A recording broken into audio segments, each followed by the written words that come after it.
just been so tired. I feel so horrible, Doc. I have someone you should meet.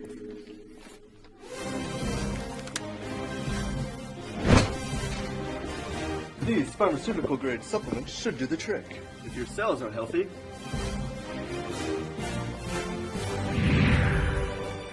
you feel happy.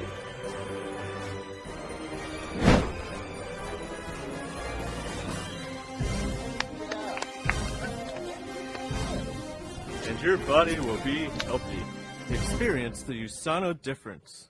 Meet little Albert. He was part of a psychology experiment that shaped his life into something that nobody would have wanted. Using classical conditioning, a basic form of learning that pairs a natural stimulus to evoke a response, John Watson attempted to teach little Albert. Little Albert was a fair child, didn't have any abnormalities, but that is exactly what Watson wanted. Little Albert was most definitely not afraid of cute, furry animals.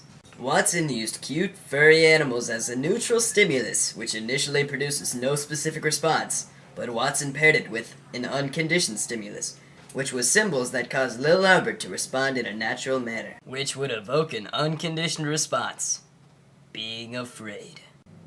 Using trace conditioning, a type of acquisition, which is pairing the natural stimulus, the animals, and the unconditional stimulus, the loud noise, 0.5 seconds apart. With the loud noise, Watson was able to cause little Albert to be afraid of the furry animals without the unconditioned stimulus causing the neutral stimulus to turn into a conditioned stimulus, making a conditioned response, which is the learned response to the previously neutral stimulus, causing permanent damage to little Albert, of being afraid of cute, cuddly critters. That's where the story of little Albert ends for most people. But for legal reasons, Watson decided to cover up the rest of little Albert's life. The rest of this tape reveals the secrets that have been hidden for so many years.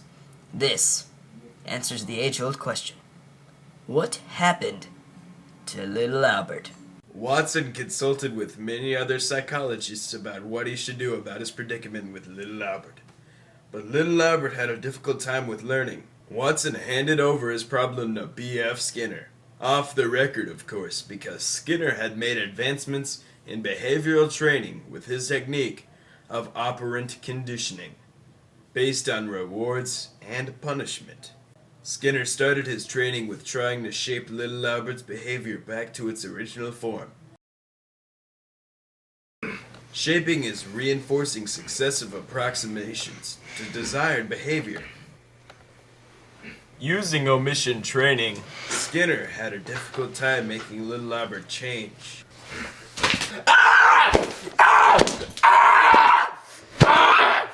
There was a brief period of extinction when suddenly a squirrel scurried across the yard, catching his eye, and spontaneous recovery occurred.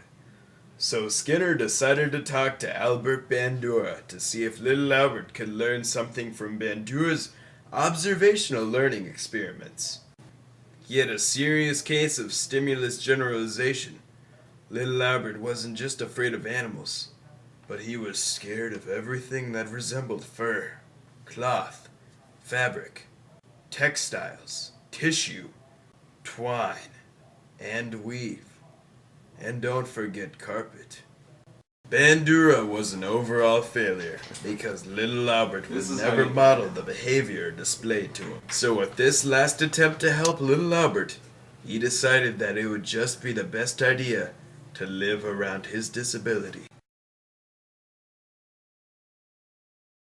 When little Albert would take a shower, he was too fearful to use a towel, so he stood in the shower and drip dried until he could get out.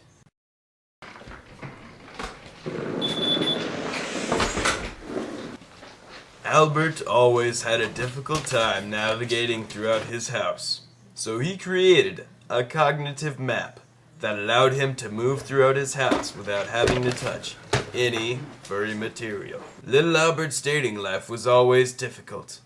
The first date little Albert went on, his date had a scarf, which scared him into submission. No! But little Albert wouldn't have to be afraid for much longer.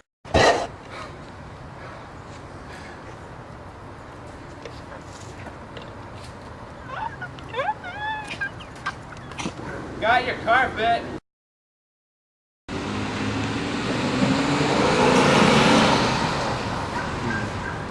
No, man. Now you know. They say if there ever was a guy that could wear sunglasses and a hat, his name was Mark Grimes. But that was pretty much all I could do because he was a D-bag. He was the town jerk. Jerk is defined in Webster's Dictionary for Student Special Encyclopedic Edition as a noun.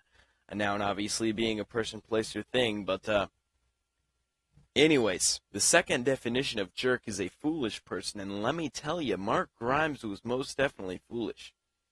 See, he lived in Hawaii, and Mark had this dream. A dream to swim to what Hawaiians call the Mokes, or the Mokalua Islands, which is the Twin Islands in Hawaiian, but, anyways, these are the Mokes. You probably can't tell by looking at them, but there's a couple miles separating them from the shore. Everyone told Mark he couldn't do it. They said stuff like, Mark. Ugh. All right, let me put it this way. We're not saying that only you couldn't swim out to the Mokes, just people in general. There are sharks out there. Everyone is still going to hate you. Maybe even more than they do now, so... But he didn't let it dwindle his spirits. He still wanted to saddle up destiny and ride it into the sunset.